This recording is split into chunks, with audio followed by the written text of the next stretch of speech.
নমস্কাৰ নমস্কাৰ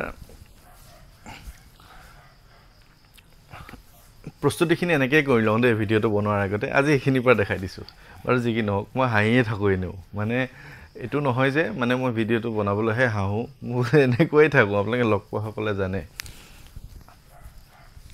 নমস্কাৰ এটা নতুন ভিডিঅ'লৈ আপোনালোকক পুনৰবাৰ স্বাগতম জনাইছোঁ আশা কৰোঁ আপোনালোক সকলো ভালে কুশলে আছে আৰু আপোনালোকৰ আশীৰ্বাদত মই বৰ্তমান আজিৰ এই সময়লৈকে ভালে কুশলে আছোঁ আৰু আজি এটা খুব ধুনীয়া কথা আগমুহূৰ্তত কৈ লওঁ আমাৰ দেউতা যিহেতু পেঞ্চনাৰ মই মানে মোবাইলত পাইছিলোঁ যে আজিকালি এই যে লাইফ চাৰ্টিফিকেট দিয়ে আপোনালোকে জানেনে যে লাইফ চাৰ্টিফিকেট জমা কৰিব লাগে যে মানুহজন মানে আচলতে জীৱিত আছেনে নাই নৱেম্বৰ মাহত দিব লাগে বেংকলৈ গৈ লাইন পাতি সেয়া জমা কৰিব লাগে এপ এটা ওলাইছে এপটোৰ নাম হৈছে জীৱন প্ৰমাণ আৰু জীৱন প্ৰমাণৰ লগত আধাৰ RD বুলি এটা এপ আছে এই দুইটা এপ ডাউনলোড কৰি ল'ব লাগে ডাউনলোড কৰি প্ৰথমতে যোনে মানে ধৰি লওক মই কৰিছোঁ মোৰ দেউতাৰ হৈ প্ৰথমতে মোৰ নিজৰ আধাৰ নম্বৰটো দি OTP আহিলে মোবাইলটো সন্মুখত এনেকৈ মানে চকুটো টিপিয়াই দিলে মই যে সঁচাকৈ হয় সেইটো প্ৰমাণ হৈ যায় তাৰপিছত যিজন মানুহৰ মানে আপুনি লাইফ চাৰ্টিফিকেট জমা কৰিব তেখেতৰ মোবাইল নম্বৰ আধাৰ নম্বৰ দি দিয়াৰ লগে লগে আকৌ হেৰি হৈ যায় এই তেখেতৰ মোবাইলত মেছেজটা আহি যায় দেউতাৰ মোবাইলত মেছেজটো আহিছে গোটেই যিখিনি পেঞ্চনৰ নম্বৰ চমৰ গোটেইখিনি তাতেই আছে একো ফিল আপ কৰিব লগা হোৱাই নাই তাৰপিছত কেৱল ছাবমিট বটনটো দিছোঁ আৰু দেউতাৰ মানে দেউতা সঁচাকৈ মানে আছেনে নাই আৰু সেইটো আকৌ দেউতাই মুখখনলৈ নি পেলাই যেতিয়া চকুটো টিপিয়াই দিছে লাইফ চাৰ্টিফিকেট জমা হৈ গৈছে এই দুটা মানে আপোনালোকে কৰিব পাৰে এডভাৰটাইজ দিয়া নাই কিন্তু কৰিব পাৰে আপোনালোকে এটা খুব ধুনীয়া উপায় দেই মানে এনেই গৈ বেংকত আপোনালোকৰ বৃদ্ধ মা দেউতাক লৈ যাব লগা নহয় আৰু মই সেই কথাটোৰ কাৰণেহে আচলতে আগত কথাটো কৈ লৈছোঁ যি কি নহওক আজি মই যিটো ভিডিঅ' আপোনালোকৰ কাৰণে আগবঢ়াব বিচাৰিছোঁ এই ভিডিঅ'টো মানে সেইদিনা মোৰ ওচৰলৈ এজন মানুহ আহিছিলে সেই মানুহজনৰ কথাটো এনেকুৱা যে তেওঁ আচলতে মই বেজবেজালি এই গোটেই বিষয়টো সম্পূৰ্ণৰূপে মানে নস্যাৎ কৰোঁ বা ভাল নাপাওঁ আচলতে মানে বেয়াই পাওঁ এই বিষয়টো মই কোনোবা আহি এই বিষয়ে ক'লেও মই তেওঁলোকক মানে যিমান পাৰোঁ মোৰ ফালৰ পৰা মিছা বুলি ক'বলৈ প্ৰমাণ কৰিবলৈ চেষ্টা কৰোঁ যে এইটো আপুনি ইমানেই চিন্তা কৰিছে আপুনি চিন্তা নকৰিব আপুনি হনুমান চালিচা পাঠ কৰিলে আপোনাৰ সেই ভয়বিলাক দূৰ হৈ যাব কিন্তু তেওঁ মোক এনেকুৱা এটা আচৰিত কথা ক'লে যিটো মানে কথাটো শুনি মই নিজেও ভাবিবলৈ আচৰিত হৈছোঁ যে সঁচাকৈ যে হয় আচলতে নথকা নহয় আমাৰ এই সমাজখনত কিবা এটা বস্তু নাথাকিলে এনেই বাৰু কথাবিলাক ওলাই থাকিব নেকি আমাৰ অসমখন জানেই যে তন্ত্ৰৰ মন্ত্ৰৰ পীঠ বা তন্ত্ৰৰ কথাখিনি চলে যিখিনি ভাল সেইখিনিক সকলোৱে সমৰ্থন কৰিব লাগে আৰু যিখিনি বেয়া সেইখিনিক মোৰ লগতে আপোনালোকেও সমৰ্থন কৰিব নালাগে বা নিজেও বেয়া কামৰ প্ৰতি আগ্ৰহী হ'ব নালাগে এই ভিডিঅ'টো যিসকলে চাইছে মই জানো যে মোৰ ভিডিঅ'সমূহ এনেকুৱা ধৰণৰ সমৰ্থন কৰা কোনো লোকেও নাচায় আচলতে যিসকলে মোক বেয়া পায় তেওঁলোকে বেজবেজালিক ভাল পায় মই কথাটো ডাইৰেক্টলি কৈ দিছোঁ যে কাৰণ মোৰ উদ্দেশ্যই হৈছে বেজবেজালিবিলাক বন্ধ কৰিব লাগে এতিয়া কথাটো এনেকুৱা যে কোনোবা এজন মানুহে বহু কষ্ট কৰি ধন সম্পত্তি গোটাইছে তাকে দেখি কাষৰ মানুহজনে হিংসাত যেনিবা গ'লেই কোনোবা এজন বেজৰ ওচৰলৈ যে তেওঁৰ বহুত উন্নতি হৈছে আপুনি কিবা এটা কৰি দিয়ক এতিয়া সেই বেজজনে যদি কয় যে মই নকৰোঁ তেনেহ'লে সেই মানুহজনে জোনাই যাবলৈতো সাহ নকৰে নহয় জানো গতিকে এই কৰা মানুহখিনিৰ গাত দুখ দিওঁ মই বেজজনৰ গাতহে দুখ দিওঁ যে আপুনি কিয় কৰিব লাগে আপুনি যদি নকৰোঁ বুলি কয় আপুনি যদি ভাল কাম এটা কৰে যে নহয় যে তোৰ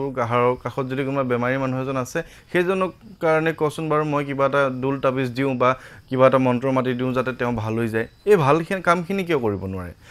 এইখিনি কৰা মানুহ বহুত আছে এই আমাৰ যিখিনি মানে চাওক এতিয়া আমাৰ সমাজখনত আপোনালোকে জানে যে এই যে মুখ লগা বুলি কয় পেটৰ অসুখ হয় এইবোৰ আপুনি যিমান ঔষধ খালেও আপুনি জাৰি ফুকি দিলেহে ভাল হয় এইখিনি সত্য কথা বা বসন্ত ওলালে আমি যেনেকৈ কিবা ধৰণৰ প্ৰত্যেকখন জিলাতে বেলেগ বেলেগ নিয়ম যে আমি আই সকাম পাতোঁ বা তেনেধৰণে কিবা আগ কৰোঁ নহয় জানো চবতে আছে এইখিনি আমাৰ আধ্যাত্মিকতাৰ লগত জড়িত এই কথাখিনি থাকিবই লাগিব এইখিনি ভৱিষ্যতেও থাকিব বা আগতেও সেইবোৰ চলি আহিছে সেইবোৰ আমাক লাগিবই আৰলীয়া হ'লে বুলি কোৱা হৈছে আমাৰ ইয়াত আৰলীয়া কয় মুখত এনেকুৱা ফুলি যায় বিষ হয় এইবোৰ আপুনি যিমান কৰক গাত কুটি কুটি ওলালে যিমান যি ঔষধ নাখালেও কিয় আপুনি আমাৰ গাঁৱলীয়া চিকিৎসা কৰিব লাগে জণ্ডিছ হ'লে বহুতে গাঁৱলীয়া চিকিৎসা কৰে মন্ত্ৰৰ দ্বাৰা সেইখিনি কৰিব বিচাৰে সেইখিনি আমাৰ ইয়াত আছে সেইখিনি বেজবেজালিয়ে হওক বা আপুনি তেনেকুৱা কবিৰাজেই হওক সেইখিনিক আমাৰ সেই লোকসকলক আমাৰ খুব বেছি প্ৰয়োজন আছে ভৱিষ্যতলৈও তেওঁলোকৰ প্ৰয়োজন থাকিব কিন্তু এইসকলৰ প্ৰয়োজন আগতেও নাছিলে এতিয়াও নাই যিসকলে কাৰোবাৰ উন্নতি দেখি কোনোবাই যদি বেয়া কৰিবলৈ দিয়ে তেওঁ বেয়া এটা কৰি দিয়ে বেয়া কিহৰ কৰে যে তেওঁ আপোনাৰ ঘৰলৈ আহিলে কিবা এটা বস্তু পুতি থলে বা কিবা এটা বস্তু আপোনাৰ ঘৰৰ পৰা কাটি লৈ গ'ল কাপোৰ কাটি লৈ গ'ল মহিলাসকলৰ কাপোৰ পুৰুষৰ কাপোৰ এইবোৰ কাটি লৈ গৈ তেওঁক দি দিয়ে তেওঁ কিবা এটা কৰি হাৰ্ডি চাৰ্ডি মিলাই কিবা কিবি মন্ত্ৰ মাৰি দিয়ে সেই দিনাৰ পৰা মানুহ ঘৰত বেমাৰ আজাৰ নুগুচা হয় বা সেই দিনাৰ পৰা বেমাৰ মানে বিভিন্ন ধৰণৰ আহুকালে সেই ঘৰখনত দেখা দিয়ে সেইবোৰ কিয় কৰিব লাগে এই কথাখিনিহে আচলতে মই ক'বলৈ বিচাৰোঁ বা এই কথাখিনি বন্ধ কৰা হোৱাটো মই বিচাৰোঁ এতিয়া সেইদিনা মানুহজন আহিছিলে মানুহজন আহি পেলাই মোক কৈছে যে মোৰ ল'ৰাটোক কোনোবাই কিবা কৰি থৈছে মই বোলো এইবিলাক কথা ইমান বিশ্বাস নকৰিব কাৰণ এইবিলাক মানে কি আৰু আপুনি হনুমান চালিচাখন পাঠ কৰি থাকিলে তেনেকুৱা ধৰণৰ বিপদ আপদ পৰা আপুনি ৰক্ষা কৰিব তেতিয়া কৈছে নহয় দাদা আচলতে আমাৰ ঘৰত এনেকুৱা এটা ঘটনা হৈছে যে আমাৰ ল'ৰাটো এনেকুৱা কিবা কিবি হওঁতে আমি চোৱাবলৈ যাওঁতে ঘৰত কোনোবাই কিবা কৰি থৈছে বুলি কওঁতে একজেক্ট সেই জেগাটোত আমাক খান্দিব নিওঁতে মই নিজে খান্দিছোঁ সেই মানুহজনে কোৱা মতে যে তেওঁ নিজে খান্দিছে খান্দোতে এটা টোপোলা ওলাইছে টোপোলাটোৰ ভিতৰত তেখেতসকলৰ ছোৱালী ল'ৰা বা তেখেতৰ সকলোৰে কাপোৰ চাপোৰ ওলাইছে কিবা মঙহ ওলাইছে কাৰোবাৰ মাংস ওলাইছে তেনেকুৱা ধৰণৰ বস্তু ওলাইছে সেই টোপোলাটোৰ ভিতৰত সেইবোৰ কি কোনোবাইতো কৰিব লাগিব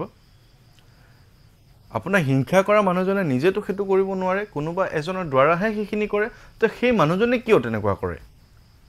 গতিকে এই গোটেইখিনি কথা আচলতে বন্ধ হ'ব লাগে আমি সদায় ইজনে সিজনৰ প্ৰতি সহানুভূতি সকলোৱে ভাল ভাব বা তেনেকুৱা ধৰণৰ কৰিব লাগে কোনোবাই কিবা উন্নতি কৰিছে তেখেততকৈ ওপৰত যাবলৈ আমি চেষ্টা কৰিব লাগে যে আমিও কৰোঁ কষ্ট কোনোবাই চাকৰি পাইছে ময়ো কষ্ট কৰোঁ ময়ো চাকৰি পাওঁ কোনোবাই ব্যৱসায় কৰিছে ময়ো তাতকৈ যাতে ওপৰত যাব পাৰোঁ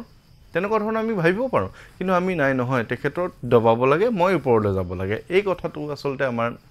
কিছুমান কুৎচিত মনৰ চিন্তাৰ মানুহে এইবোৰ কৰি থাকে বাৰু যি কি নহওক আজি মই ক'ব বিচাৰিম যে আপোনালোকৰ ঘৰখনত কেতিয়া আপুনি নিজে গম পাব যে আপোনাৰ ঘৰখনত নিগেটিভিটি আছে আপোনাৰ ঘৰখনত বেমাৰ আজাৰ নোযোৱা হৈছে আপোনাৰ ঘৰখনত ধৰি লওক ঘৰত সোমালেই গাটো ওজন লাগে পটককৈ গৰম উঠি যায় এইবোৰ হৈছে ঘৰখনত থকা নিগেটিভিটি এই গোটেই কথাখিনি দূৰ কৰিবৰ কাৰণে আপোনালোকে জানে যে শনি ৰাহু কেতুৰ পৰা আদি কৰি যিমান যি বেয়া শক্তি ভূত প্ৰেতৰ পৰা আদি কৰি বেয়া যিমান শক্তি আছে এই গোটেইখিনি দূৰ কৰিবৰ কাৰণে হনুমানজীয়ে আছে এই পৃথিৱীত বৰ্তমান কলিযুগত ৰজা হিচাপে বা তেখেত আমাৰ মাজত মানে থকা এজন দেৱতাৰ ভিতৰত তেওঁই আছে অৰ দেৱতা চিত্ৰ নধৰই হনুমত সে সৰ্ব সুখ কৰই আৰু কোনো দেৱ দেৱতাৰ আপুনি চিত্ৰখন ধৰিব নালাগে কাৰণ তেওঁই আপোনালোকৰ সকলোখিনি সুখ দিব তে সুখ কেনেকৈ দিব বা আপুনি কিয় ধৰিব নালাগে কাৰণ তেওঁ বৰ্তমান আমাৰ মাজত জীয়াই আছে এই কথাখিনি আগতেও মই বহুতবাৰ কৈ থৈছোঁ যে কলিযুগত কেৱল হনুমানজী আছে আৰু হনুমানজীক আমি সেৱা প্ৰাৰ্থনা কৰিলে আমাৰ জীৱনৰ বিভিন্ন ধৰণৰ বিপদ আপদখিনি দূৰ হৈ যায় আপোনালোকৰ যদি তেনেকুৱা ধৰণৰ মনত ভাৱ হৈছে যে ঘৰখনত আপোনালোকৰ বেমাৰ আজাৰ ইজনৰ পিছত সিজনৰ বেমাৰ আজাৰ নুগুচা হৈছে আজি যদি দেউতাকৰ বেমাৰ হৈছে ভাল হোৱাৰ পিছত আকৌ ঘৈণীয়েকৰ বেমাৰ হৈছে তাৰপিছত আকৌ কোনোবা ইজনৰ পিছত সিজনৰ বেমাৰ বা ভাল হ'লে আপোনাৰ এনেকুৱা হৈ যায় যে হস্পিটেললৈ গ'লে আপোনাৰ ইমান টেষ্ট কৰিছে পৰীক্ষা নিৰীক্ষা কৰিলে একো বেমাৰ আজাৰ নোলায় তেনেহ'লে আপোনাৰ ঘৰখনত কিবা নহয় কিবা এটা কোনোবা প্ৰকাৰে নিগেটিভিটি সোমাই আছে এইখিনি আমি দূৰ কৰিব লাগে এতিয়া দূৰ কৰিম কেনেকৈ মই আপোনালোকক কওঁ যে এইখিনিৰ কাৰণে হনুমান চালিচা আপুনিতো পাঠ কৰিবই তাৰ উপৰি বজৰং বাণখনে আপোনাৰ এই গোটেইখিনি দূৰ কৰিবৰ কাৰণে তেওঁ থিয় হৈ আছে এই যে ৰামৰ শপত দিয়া বুলি কোৱা হয় ভূত প্ৰেত পিশাচ নিশাচৰ অগ্নি বেতাল কাল মাৰি মৰ इन्हें मारू तुहि शपथ राम की राखुनाथ मर्याद नाम की এই গোটেইখিনি কথা এই কাৰণে কোৱা হৈছে যে আপোনাৰ ঘৰখনত যদি ভূত প্ৰেতৰ পৰা পিশাচ নিশাচৰ অগ্নি জুই বেতাল কাল যদি কিবা তেনেকুৱা ধৰণৰ বেয়া শক্তি ঘৰখনত আছে নিগেটিভিটি যদি ঘৰখনত আছে কোনোবাই যদি কিবা কৰিও ৰাখিছে বেয়াকে তেনেহ'লে সেই গোটেইখিনি দূৰ কৰিবৰ কাৰণে বজৰং বাণখন হৈছে উত্তম উপায় আপোনালোকে নিজে অনুভৱ কৰিব যে আপোনালোকে ঘৰৰ পৰা ওলাই যোৱাৰ লগে লগে খুব মনটো প্ৰফুল্লিত হৈ যায় আৰু ঘৰত সোমাৰ লগে লগে আপোনাৰ খিংখিঙীয়া মনোভাৱ হয় ইজনৰ সিজনৰ লগত কাজিয়া মকামিলাৰ অভাৱ এনেই বিনা কাৰণে আপোনাৰ কাজিয়া পেচাল হৈ যায় এই গোটেইখিনি হৈছে নিগেটিভিটি এই গোটেইখিনি দূৰ কৰিবৰ কাৰণে হনুমান চালিচা পাঠ কৰাৰ উপৰিও আপোনালোকে বজৰং বাণখন পাঠ কৰিব পাৰে মই আজি যিটো সাক্ষাৎকাৰ অনুষ্ঠান ৰিলিজ হৈছে সেইটোতো মই কৈছোঁ যে বজৰং বাণখনত লিখা আছে ধূপ দে অৰ জপে হমেশা हमेशा शब्दটোৰ অৰ্থ কি हमेशा মানে হৈছে যদি আমি হিন্দীৰ পৰা অসমীয়ালৈ